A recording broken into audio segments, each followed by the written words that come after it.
Star boy. ഇതെന്താ star boy അടിക്കുമ്പോൾ തന്നെ വരുന്ന star boy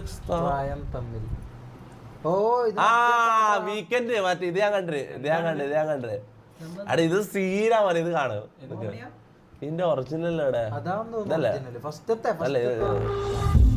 I'm trying to put you in the worst mood. P1 cleaner than your church shoes.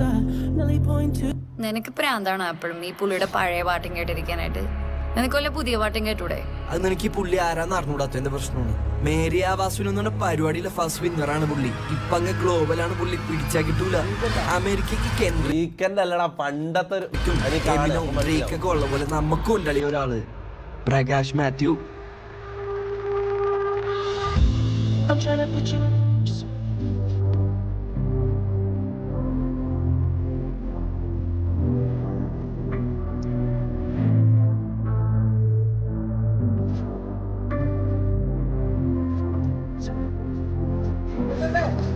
Weekend അല്ലടാ മറ്റേ നീ ഇത് കേക്ക് അപ്പൊ മനസ്സിലാവും.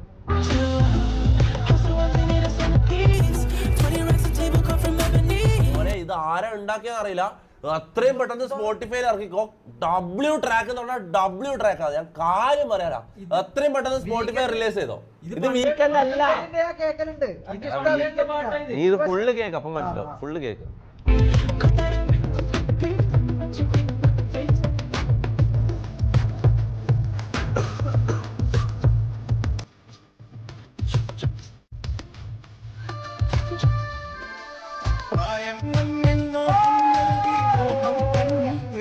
നൽകി പ്രേമം നെഞ്ചിൽ രാഗം നൽകി രാഗം ചുണ്ടിൽ ഗാനം നൽകി ഗാനം മൂളാനീണം നൽകി ഈണം തേടും ഈറക്കണ്ടിൽ കാറ്റിൻ കൈകൾ താളം തട്ടി താളക്കൊമ്പത്തൂഞ്ഞാലാടി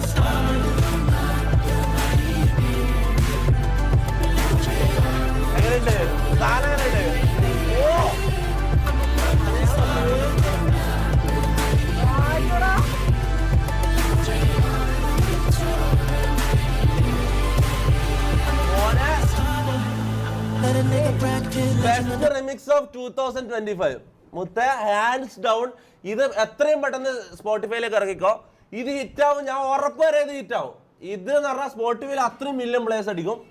ചിലപ്പോൾ ബില്യൺ അടിക്കാൻ വരെ സാധ്യത. എനിക്കറിയില്ല. അല്ല ബില്യൺ അടിക്കാൻ സാധ്യത ഇല്ല സോറി. ഓക്കെ സാധനം ഈ 2025 2025 ബെസ്റ്റ് റിമിക്സ് ആണ്. കാര്യം പറയാലോ. എന്താ പേരെന്താ? 68. The fall to the year like a bandit. My mama a crib and a brand new wagon. Now she hit the grocery shop looking lavish. Star Trek roof and the Wraith the Con. Girls get loose when they hear the song. 100 on the dash, give me close. അതായത് English പാട്ടും പണ്ട് ഒരു cinema ഇറങ്ങിയിട്ടുണ്ട്. നിറം തൊട്ടൊരു cinema ഉണ്ട്. നിനക്ക് അത് പറഞ്ഞാൽ മനസ്സിലാവില്ല. നീ സിനിമ ഒന്നും കാണാനില്ലല്ലോ. അപ്പൊ പിന്നെ എന്നോട് പറഞ്ഞിട്ട് എനിക്ക് പറഞ്ഞാൽ മനസ്സിലാവില്ല. മോനെ നീ പോയി പപ്പടം ചൂട്. അതന്നെ പ്രായം തമ്മിൽ ആ പാട്ട് സ്റ്റാർ വീക്കെൻഡിന്റെ പാട്ടായിട്ട് മർജ് ചെയ്തു.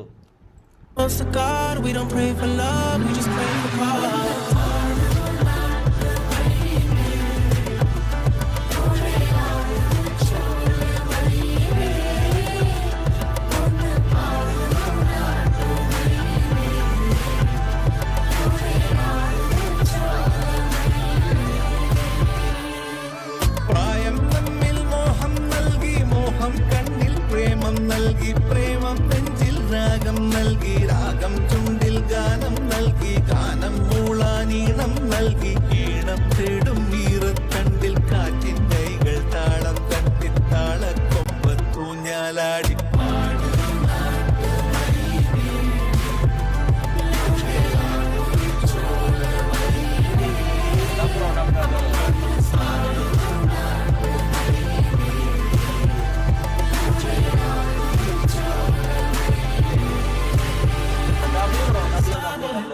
കാര്യം പറയാം. W സോങ് ഇൻട്രോവേർട്ട് മമ്മു എന്ന് പറയുന്ന മമ്മു എന്ത് ചെയ്ത് മമ്മൂടെ ശരിയാലേ മമ്മു നാളത്തെ ഇനോഗ്രേഷന്റെ പ്രശ്നമാണ്. കാര്യം പറയാം.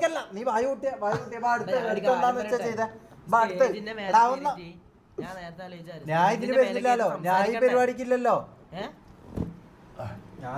ഈ പരിപാടിക്ക് നമുക്ക് പോണം.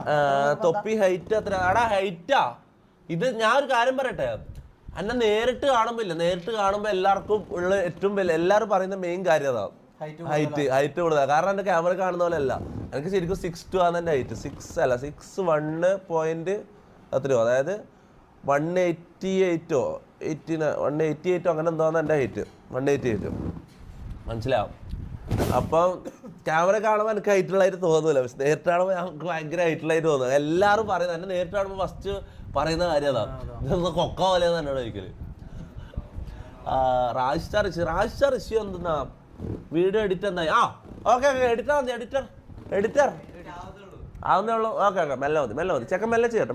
നമുക്ക് ലൈവ് തീരുന്നതിന് തൊട്ട് മുമ്പ് കാണിക്കട്ടെ, അത് നല്ലത്. ടൈം എടുത്ത് ചെയ്യട്ടെ. നാളെ നമ്മള് പോണെന്നുള്ള നിർബന്ധം.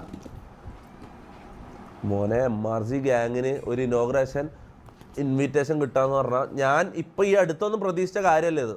ഓക്കെ, എൻ്റെ മൈൻഡിലൊരു പ്ലാൻ ഉണ്ടായിരുന്നു, പക്ഷെ അതെല്ലാം കുറച്ച് ടൈം എടുത്തിട്ടാണ് ഇതെല്ലാം ആവുന്ന ഞാൻ വിചാരിച്ചത്. ഓക്കെ, ഈ ഗ്യാങ്ങിന് ഫുള്ളായിട്ട് ഇൻവിറ്റേഷൻ വരാൻ മിനിമം ഒരു കുറച്ച് സമയം എടുക്കുമെന്ന് ഞാൻ വിചാരിച്ചത്. ഇത്രയും പെട്ടെന്ന് അത് വരുമെന്ന് ഞാൻ വിചാരിച്ചില്ല. ഇത് മോനെ നല്ലൊരു ഞാൻ ഒരു കാര്യം ചോദിക്കാം, ഇത് പോയി കഴിഞ്ഞാൽ പിന്നെയുള്ള ഇല്ലല്ലോ നമുക്ക് പേടി ഇല്ലാണ്ടിക്കോ? ഒരു പ്രാവശ്യം പോയി കഴിഞ്ഞാൽ പേടി പേടി മാത്രമേ ഉള്ളൂ, ഒരൊറ്റ പേടിയല്ലേ ഉള്ളൂ, പിന്നെ പേടി ഉണ്ടാവില്ല. ഫസ്റ്റ് ഒരു പ്രാവശ്യം സ്റ്റേജിൽ കയറി കഴിഞ്ഞാൽ പിന്നെ പേടി പോകും. ഒരിക്കൽ കയറിയാൽ മതി. അതാണ് മെയിൻ. അവിടെ പോയി സ്റ്റേജിൽ കയറുക, എല്ലാരും വെൽക്കം ചെയ്യുക, ഒരു പാട്ട് പാടുക, ജസ്റ്റ് രണ്ടൊക്കെ സംസാരിക്കുക, ഒരു പാട്ട് പാടുക, പിന്നെ വൈബ് പോലെ. ആടെ എങ്ങനെയാണോ വൈബ് അതിന് കണക്കായിട്ട് നിൽക്കുക.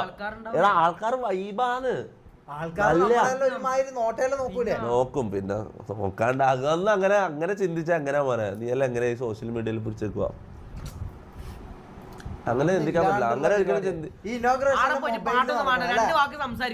അല്ല, ഇനോഗ്രേഷനിലെ മൊബൈലിലൂടെ നടക്കണം എന്നാ പ്രശ്നമില്ല. വീഡിയോ കോൾ ചെയ്തിട്ട് മറ്റോ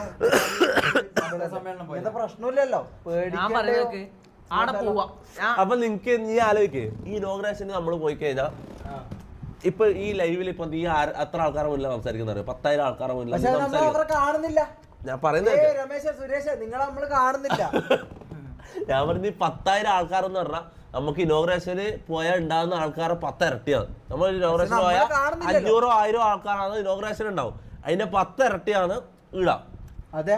പിന്നെ അങ്ങനെ ചിന്തിക്കുക, ഈ 10,000 ആൾക്കാർ മുന്നിൽ എനിക്ക് സംസാരിക്കാൻ പറ്റുന്നില്ലെങ്കിൽ പിന്നെ അവിടെ ഒരു 500 ആൾക്കാർ, 500 ഉണ്ടാവില്ല, ചിലപ്പോൾ ആള് കുറേ. പണ്ടാന്ന് വലിയ ക്രൗഡ് വരില്ല, ഇപ്പൊ ഇനോഗ്രേഷൻ വലിയ ക്രൗഡ് ഉണ്ടാവില്ല, വലിയ ആളുണ്ടാവില്ല. നീ പേടിക്കണ്ട, ഇത് നേരിട്ടുള്ള ആൾക്കാരല്ലടാ. അതായത് നേരിട്ട് നമ്മളിങ്ങനെ പോകുന്നു, നമുക്കറിയാത്ത കുറേ